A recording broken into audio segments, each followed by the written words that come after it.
forecast for today? Well, it's going to be a scorcher. Now, if you're looking for something to do, then why not head on down to Battersea Park, where London's staging its first ever Grand Prix. That's right, a Grand Prix right here in London. It's going to be a blast. It starts at 10 o'clock, so you better get your skates on.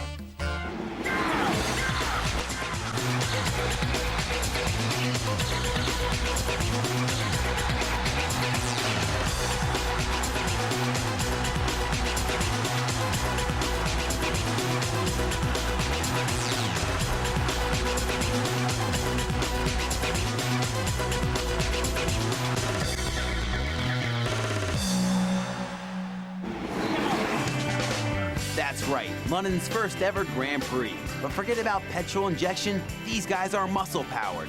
The name of the game is inline skating, and the world's top pros, as well as London's budding amateurs, have come to compete in London's first ever inline Grand Prix.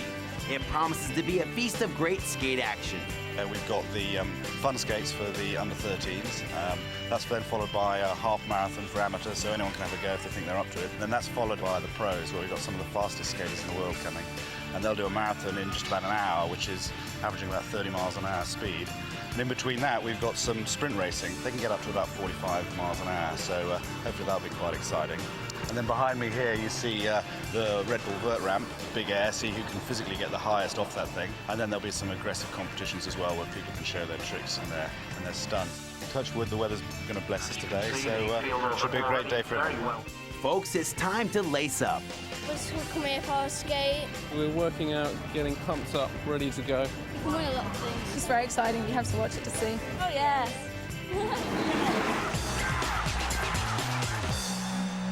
Am I going to be the oldest one skating today?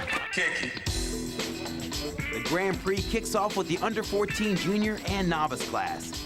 These are the kids who will be the pros of tomorrow.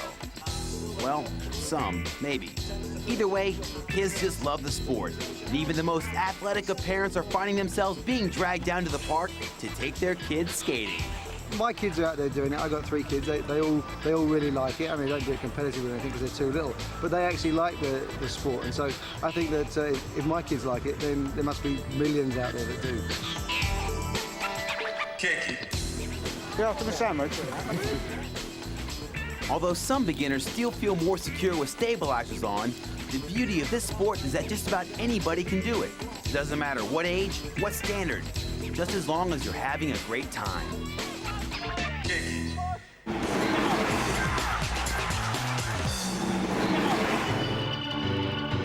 Well, time now to get down to the nitty-gritty as the world's fastest pro skaters battle it out in the head-to-head knockout sprint event, winner takes all. 1,000 pounds up for grabs for the fastest man over 100 meters. Win your heat and you're through. Blow it and you're out.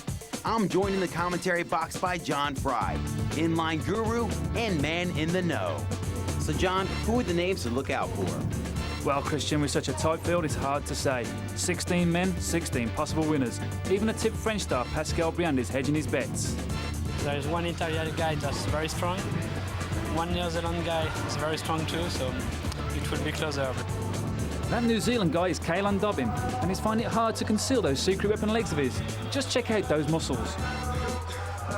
But I guess the real favourite here today would have to be the Italian, Alessandro Cantarella. He's short, low to the ground and a powerhouse of raw explosive energy, which is just what you need for this type of event. Well, in the first round, Cantarella had no problem seeing off the challenge of Britain's Suti Atkins, who was just unable to match the Italian's pace. Pascal Briand also had no problem in his first round heat, cruising through to easy victory against Boa. And Mr. Legs, Kiwi Caelan Dobbin, took advantage of his opponent's injury and gratefully grabbed a bye to the next round, staying fresh for the quarterfinals. So this is the way they line up, with Dobbin up first against the Brit, Mark Simner.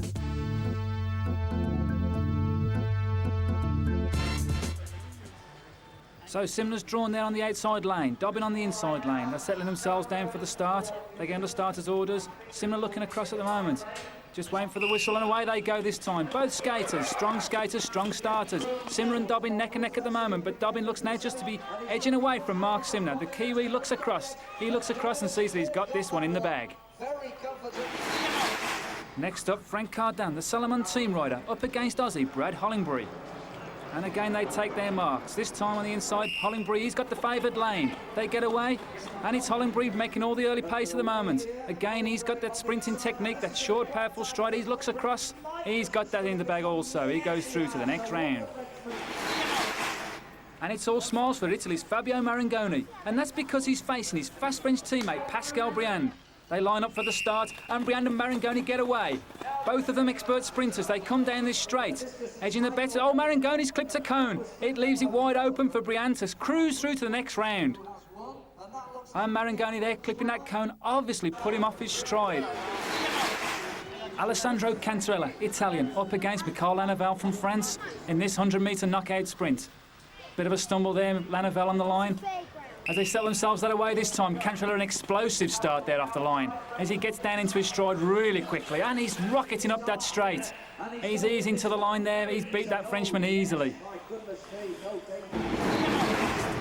So the favourites all make it through the quarter-finals. Dobbin, Briand, Cantarella, as well as Australia's Brad Hollingbury. So here we are, the first of the semi-finals. Caelan Dobbin, New Zealand against Brad Hollingbury of Australia. The two Australasian skaters that are on the line taking their marks and we wait for the whistle. And there it goes, they get away. Both skaters neck and neck as they go up the straight towards the finish line. It's still a close score between Hollingbury and Dobbin. And the sprint's really on, they're putting some power to the ground there. Oh, and I think Dobbin just got that from Hollingbury. And now the second semi-final. Alessandro Cantarella from Italy versus the Frenchman Pascal Briand. They just await the starters' orders. They're just settling themselves down now. And there's the whistle. They get away. It's even Stevens between these two, neck and neck, as they come down this 100 metres straight. Both skaters looking set to go through to the final. Cantarella, the stocky Italian from Frenchman Briand. Don't know who's got that on the line. Even the slow motion replay doesn't show who got that. Both skaters, they're deliberating with the judges at the moment, uncertain of who's going through to that final. And the camera shows it's Briand from France who makes it through to the final. Big upset there. Alessandro Cantarella favourite, he's out of the competition. Nothing for this guy, remember, winner takes all. So confirmation of that result, it is indeed Pascal Briand who will meet Caelan Dobbin in the final. So John, who's going to win? My money's got to be on Caelan Dobbin from New Zealand. He had a boy through in the first round, he's on fresher legs. But Briand, the Frenchman, he's also an excellent sprinter, so it's going to be close again to these two. The final is underway. £1,000 up for grabs. Winner takes all. Again, neck and neck, up this 100 metres straight. Less than 10 seconds to complete this distance, and they're still neck and neck to the line. They full hawk over that line. And in the slow motion replay, we see it's Caelan Dobbin gets it. It was pretty tight. There's world-class sprinters here. We just competed at the World Championships about 3 weeks ago. So everyone's on their top form. So if you're going to win, it's going to be a tough struggle the whole way. In the final, I was racing Pascal. We come out pretty even off the blocks. And then you got to see it into your, what we call duck walk and running. Then you got to transition into your stroke and strides. And you just got to try and keep it accelerating. Once you're sort of halfway, you got to try not to top out, which is hold your form, finish off with a big lunge. Caelan Dobbin takes the applause and a check for £1,000. His winning time in the final, 9:92. Confirmation of the result, Pascal Briand, the losing finalist, and Hollingbury and Cantarella, the losing semi-finalists. It's time now to get the half marathon underway. This is the event where the pro women skaters can show what they can do. And there we see Sarah Daly, Britain's #1 female skater. She'll be taking part in the professional half marathon event alongside some amateur skaters. So that's good to see. We've got amateur recreational skaters taking part in the half marathon. They're going to need all their strength and stamina to cover this half marathon distance, and they'll do it in around about 40 minutes. So it's good luck to all of those taking part. Well, let's leave the half marathon there for a while to check out what's happening on the vert ramp.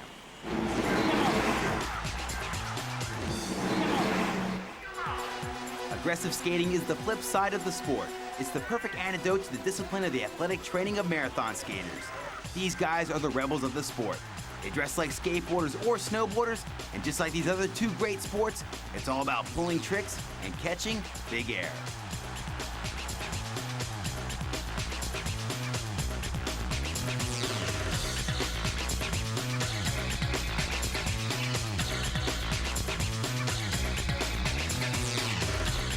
It's just a rush, you know, a lot of adrenaline, stuff gets you pumped and it's all good.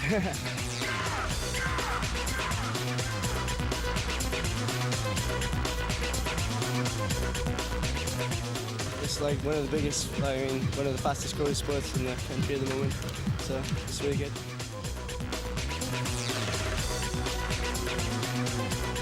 There's competitions all the time, like not many in the UK, but like all over the world. There's basically a competition every weekend of the year.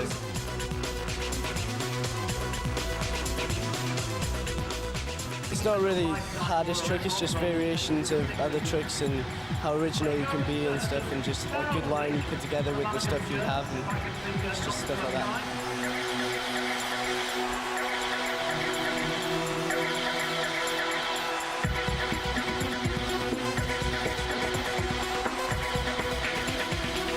We don't really have like positions, you know, you just skate and that's it, it's just all fun.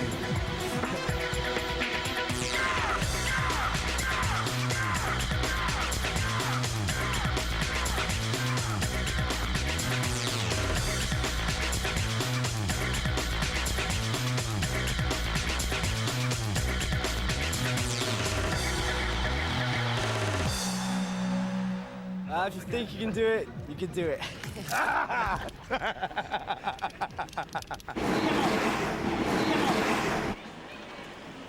Well, it's a very different scene now as we rejoin the half marathon in its closing stages. As expected, Sarah Daly has opened up a huge gap over second-place skater Alison Hartley, and she crosses the line to become London's first ever women's winner. I won. Are you happy about yes, that? Yes, I'm very pleased about that, yeah. I got £200, nice watch, and I beat the girls I was planning to beat, so it's good. Now, John, the showcase event, the men's marathon. Yes, the faces to look out for, once again, Pascal Briand. On the marathon, the French team are the best, actually, because we won most part of the marathon of the year, and we'll try to win this one too, because it's quite important on the calendar for the... Arnaud Jiquel, another great Frenchman and current world champion, and also favourite to take this event. And also watch out for the Italian Fabio Marangoni. For me, it's good. Pascal Briand in my team, in Salomon team, is good. There are a lot of French, good skaters, good England skaters, good, and they racing home. Britain's hopes lie with Sutty Atkins, but he knows he's up against a class field. Europe's top skaters and a few of the world's top skaters here. It will be the responsibility of double Olympic champion Daley Thompson to get this race underway as the skaters make final preparations and discuss team strategies. So they line up for London's first ever W1 inline skating Grand Prix. And these are the faces of the world's best. And that away, the skaters taking part in this, the full marathon event, all professional skaters. So you'll see this course is a 3/4 of a mile course made up of two very, very long straights. Either end north and south roundabouts, mini roundabouts. They slow themselves right down to go around these very, very tight corners. And once they've come off this corner, they'll kick down that straight again. So they're approaching now the south roundabout. Again, almost identical to the north side of this course. And that's Sutty Atkins out there in front at the moment, leading the way. 3/4 of a mile this course, very tight straights in actual fact, making passing very, very difficult for these skaters, and again the pace is picked up once more off that bend. Sutty Atkins leading the way for Team Bauer as they come once more to the end of this course.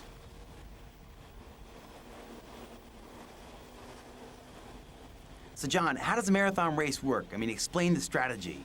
Well, there's a lot of skaters, Christian, in a marathon event, and you'll see they're all skating behind one another at the moment. You'll see also in this event breakaways going on. You'll see them trying to make a gap between themselves and the main field. You'll get team tactics where people will sit in the same team on the front of the pack of leading skaters, while the guy out in front on the gap tries to make as much distance as he can between him and those people chasing him down. Explain the drafting. I mean, they're constantly drafting. Well, you'll see the guys at the front, they're the ones taking all the buffeting, they're the ones taking all the wind on their chests. The guys behind, it's like slipstreaming in cycling or in motor racing. You'll see that behind the skater in front, they're doing all the work. Now, you said cycling. Now, there seems to be a lot of similarities with the inline marathon and cycling. Yeah, as you can see, the skaters are all tightly bunched, just like cycling. As you've seen in the Tour de France, you've seen the cyclists are all bunched together. They all draft behind one another, and you'll see a peloton forming, an echelon of skaters as they go around this tight course. So it looks very much like there's another breakaway on there. The pace is beginning to pick up as they come out that tight bend, and the pack begins to stretch out. So you're getting to get gaps between the skaters now. And here we see a small break going on as the gap becomes to increase even more now. Langenberg from Team Bauer, Frankard and Solomon, and Matt Bauer there from the Technica team on a short breakaway. But already they've put some distance between themselves and the chasing group. They're going to really find it difficult to stop away, but what does favour them is the fact you've now got a skater from 3 different teams. They'll be looking to share the work in this breakaway as the chasing teams chase them down. It's Team Solomon at the moment heading the way in the chasing field. That looks very much like Marangoni from Solomon. He's quite content just to sit on the front of this bunch and dictate the pace to the others. They're all quite content to sit behind him. And now we see the view from the motorbike. This long peloton stretched out down this straight, and you can see the chasing bunch are just nicely poised there, just for somebody to come and attack. And there we have the attack. It's Sutton Atkins. He's taken it upon himself to go after this leading group of 3 skaters. Sutton Atkins from Team Bauer chasing down one of his teammates. You know, it's really amazing the amount of speed these guys get. I mean, they're pulling 30 to 35 miles per hour on these breakaways. These guys, they don't play at this sport, Christian. They train really hard to attain those sort of speeds, and yes, they do. Inline is growing into a global athletic sport. It started out as a recreational sport, but since then, it's boomed into what we're seeing today. And tomorrow, who knows, perhaps Olympic status. Olympics? I mean, you're talking big time right there. Yeah, we are. Many people, including some former Olympians, would really like to see it there. See, I think this is exactly the kind of sport that should be in the Olympics, because it should reflect what's going on in everyday life. And today, this is the kind of thing that kids are doing. And so therefore, I think that it has every right to be in there. I think it's probably more relevant than something like the modern pentathlon. Not that I've got anything against the modern pentathlon, but I think there's room for a few more sports. Encouraging words there from Daly as we return to the race and we find a new leader, Benet Perthuis. Yeah, Benet Perthuis there from Team Bauer. He's opened up a big lead on the leading bunch there. It's the Team Solomon skater, Fabio Marangoni, who's doing the chasing. Although he's looking quite comfortable at the front. He's got his arms behind his back. He's just pulling him steadily back. The pack are quite content to sit in behind this guy. As they round one of the islands now, you can see all the time the gap now is beginning to come down. Benet Perthuis' lead, it's been eroded away by the chasing Team Solomon. Yeah, how hard is it to stay out in front? Well, as you can see there, Christian, Perthuis, he's beginning to suffer somewhat. He keeps looking behind. He's got no chance of stopping away now, especially on this particular circuit where he's not out of sight, out of mind, and these guys are just beginning to chase him down. And as you can see, the pack have caught him back already. So they go round the north roundabout and it all comes back together again. These elite skaters, probably 20 of them left in this marathon, all in a group. It leads its way to attacks, and there we see it, our own Sutty Atkins, but straight away a move on the inside there from the Team Solomon, and it's covered by the Team Bauer skaters. So at the front we have Team Bauer. There was an attack gone in, trying to get a breakaway, but it doesn't look as if it's worked. But the gap's now just beginning to increase. So the Team Bauer skaters beginning to put the hammer down. As the field begins to stretch and it's reduced slightly, there's a few just off the back. But Sutty Atkins now leading the way. It looks like he's got a gap on the main field. Our own Sutty Atkins, he's got some yardage between him and the main group. And there you see it, probably about 20 metres.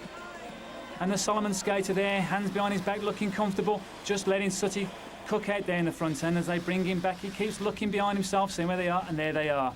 There's the Team Solomon skater, but that's another attack there gone in. That looks like it could be Johan Langwenberg, another Solomon skater right on the back of him, and Renat Demeter from the Roaches team. All 3 of them now leading the way. And this could be the attack. Everybody else just slowing down for that bend, but the 3 leading skaters, they've taken the pace up, and already there's a couple of metres between them and the chasing group. So now we see, there you see the 3 skaters away. Oh, Demeter's gone back to the main field, 2 skaters. It's now the Bauer and Team Solomon skater. Marangoni and Langenberg, and they've got massive gap back as the main punch. The others are just quite content just to sit there now.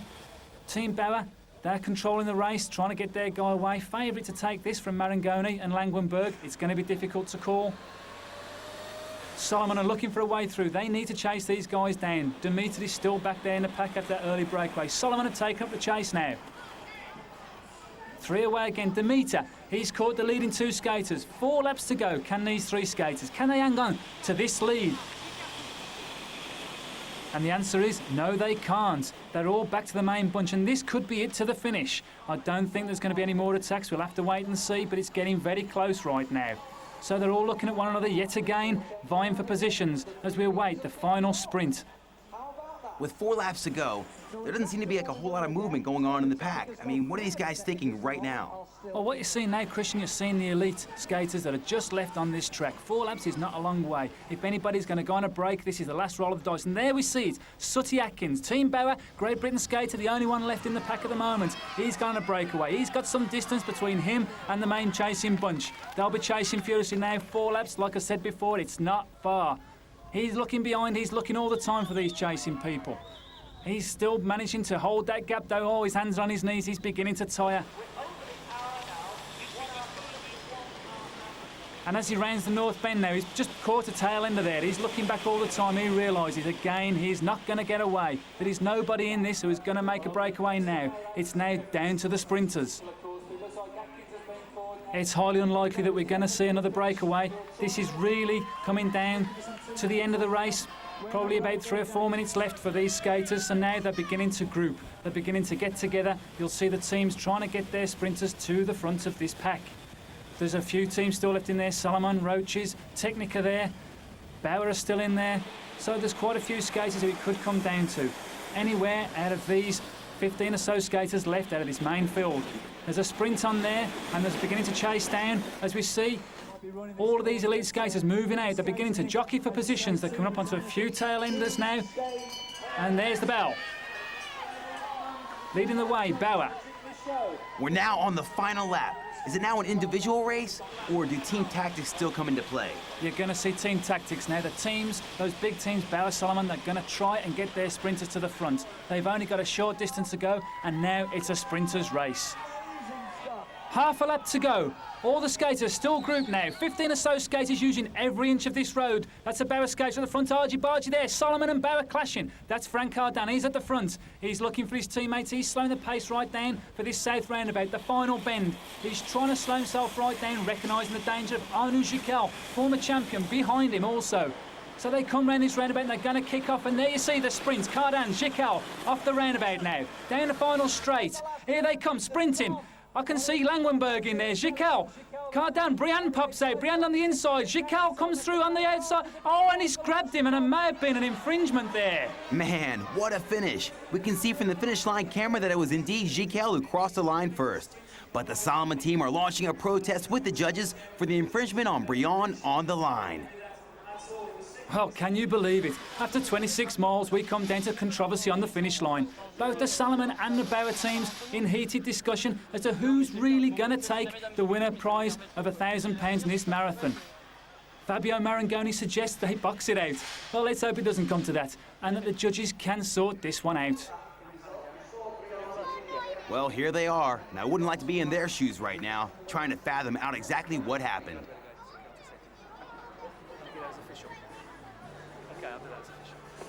Well, it looks like they've arrived at a decision. I don't know if they've been told whether they've won it or not. And they've given it to the freshman from the Salomon team, Pascal Briand.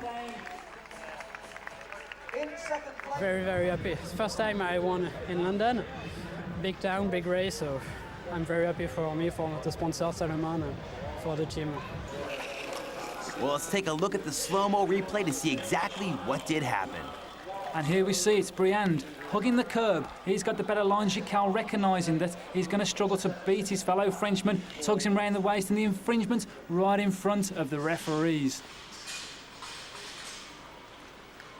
He grabbed me and slowed me down to pass just on the line, but the referee saw it immediately. It's no way to win like this. I did a bad mistake. I was on the bad side of the road, bad side on the road, and I know I did a fault on him, but I wanted to pass. I didn't know how to do, and I know I would be disqualified. But I spoke with Pascal, and I say excuse me because we're so close, you know. And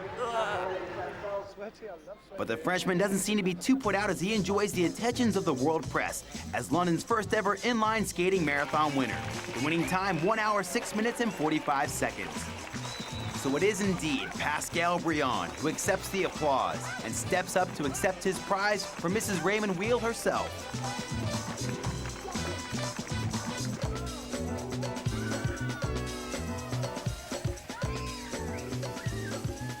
So here is confirmation of the official result. Briand first, Gikel demoted to second with Marangoni, Carden, and Langenberg in third, fourth, and fifth. So far as the team results go, the race was a double whammy for Pascal Briand, with the Solomon team taking the honors. Team Bauer in second, and AMS Roaches in third. So what a fantastic day of skating action we have had in this first year's W1 Inline Skating Grand Prix. Nail-biting finishes in both the sprint and the marathon events. My thanks to John Fry for his commentary, and hopefully we'll be back next year when London stamps its mark on the international inline skating calendar once again. Until then, see ya!